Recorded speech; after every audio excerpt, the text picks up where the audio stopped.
사실 지난 토론에서 많은 분들이 놀랐을 것이 이재명 후보가 호텔 경제학을 또 방어하기 위해서 루카스 자이제라는 분을 들고 나와가지고 그분을 아는지 저한테 물어봤었는데요. 저는 더 놀랐던 것이 이분이 알고 보니까 공산당 기관지, 독일 공산당 기관지의 편집장을 지내신 분입니다. 이재명 후보께서는 이런 분들 기관지를 읽고 이런 분들을 아시는 건지 어떤 경로로 루카스 자이제의 사상을 접하신 건지 이해가 가지 않았고요.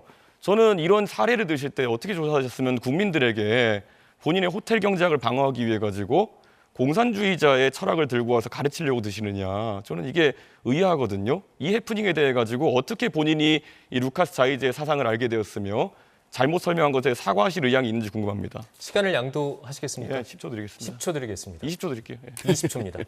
감사합니다. 우선은 뭐든지 이렇게 종북몰이 하듯이 그렇게 공산당몰이 안 하시면 좋겠어요. 두 번째로는 그 사례는 한국은행의 책자에도 나오는 사례예요. 루카스 차이제가 어떤 사상을 갖고 있는지 저는 관심도 없습니다. 더 중요한 거는 이건 아주 고전적인 단순화된 경제 흐름에 관한, 돈의 흐름에 관한 아주 일반적인 사례예요. 100유로 이야기, 100달러 이야기, 5만 원 이야기.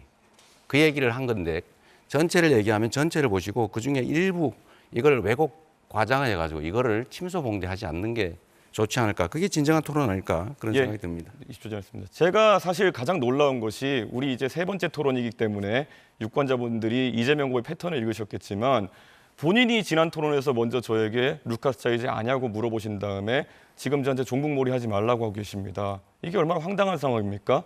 본인이 어쨌든 남을 가르치기 위해 가지고 당신 이 사람 아느냐 물어보고 제가 안다고 대답했더니만은 본인이 사전 지식 조사가 안 돼 있어가지고 공산주의자의 사상인 것을 독일 공산당의 반자본주의자 이야기인 것을 모르고 국민들한테 소개했던 건 아니겠습니까? 그럼 지금 와가지고 회피한다고 저렇게 말씀하시는 것 이게 바로 이재명 후보가 국민들을 대하는 태도다. 저는 계속 이렇게 발뺌하는 방식으로 토론을 할 것 같으면은 국민들이 올바른 검증을 할 수 없다. 그래서 저는 이재명 후보에게 오늘 제안합니다. 지정하시는 곳에서 토론 좀 더 했으면 좋겠습니다. 김어준 씨가 하는 뉴스공장에서 해도 괜찮고요. 더 이런 것들은 국민들이 알 수 있도록 토론 시간을 만드는 것을 제안합니다. 어떻게 생각하시는지요? 천천히 생각해 보죠. 네, 발언 시간이 마무리됐기 때문에 권영국 후보의 발언으로 이어가겠습니다. 예, 또다시 진흙탕 싸움이 시작됩니다. 뭐 이념 논쟁을 하는 곳은 아니잖아요. 여기는 정책과 비전을 이야기하는데 서로 물고 뜯는 이러한 논쟁 좀 자중해졌으면 좋겠습니다. 일단 이준석 후보에게 묻겠습니다. 이준석 후보 발언 시간이 없기 때문에 시간을 양도해 주셔야 됩니다. 아, 네, 이따가 제가 봐서 답변할 게 있으면. 네. 언론 인터뷰에서 대통령의 국회 해산권에 대해 긍정적으로 생각한다. 윤석열 전 대통령에게 그 권한이 있었다면 개업을 안 했을 것이다. 이렇게 말했어요. 정말 이 얘기 듣고 무서웠습니다. 이준석 후보의 말이. 윤석열이라면 국회도 해산하고 계엄령도 선포하고 남았습니다. 대통령이 국회 해산권 가지고 있는 나라가 있습니까? 우리나라 역사를 보더라도 국회 해산은 이승만 때, 박정희 때, 전두환 때 다 독재 정권 때 한 일입니다. 이준석 후보의 이 얘기는 독재 정권으로 돌아가자는 얘기로 들려요. 여성가족부 폐지하자고 하고 최저임금 차등제 두자고 하고 이제는 국회 해산권까지 두자고 이 얘기를 한 것인지 참 의문입니다. 아니 왜 저는 매우 이준석 후보가 전도양양한 저는 정치인이라고 봤는데 이 나쁜 정치만 자꾸만 제도화하려고 하는 거나 아니면 이런 걸 옹호합니까? 40대 윤석열을 보는 것 같아서 매우 유감입니다. 자중해 주시면 정말 좋겠습니다. 답변 시간 주시겠습니까? 네네, 한 10초만 드리겠습니다. 10초 갖고는 안 되겠죠. 20초 드릴게요.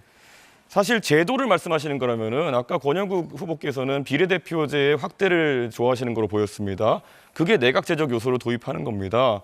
국회 해산권이라는 건 실제 내각제 국가에서 많이 운영되는 거고요. 국회 해산권이라는 것이 뭐 가가지고 군대를 통해서 해산하는 게 아니지 않습니까? 해산되면 다시 선거를 하자는 의미로 국민의 민의를 묻자는 취지에서 도입되는 것이 국회 해산권인데요. 그게 내각제적 요소를 도입하는 것인데 거기에 대해서 반대하시면은 아까 네, 비례대표제가 20초. 맞지 않지 않습니까? 2초 드렸어요. 예, 20초 드리니까 이제 제가 얘기를 해야 비난을 됩니다. 막 하셔놓고는 왜 어긋나십니까 그렇게? 아니 그러니까 자 잠깐만 얘기 드리세요. 의원 내각제에서는 당연히 국회 해산권이 있죠. 총리 불신은 당연히 할 수 있고 서로 견제가 됩니다. 그런데 우리나라는 대통령제예요.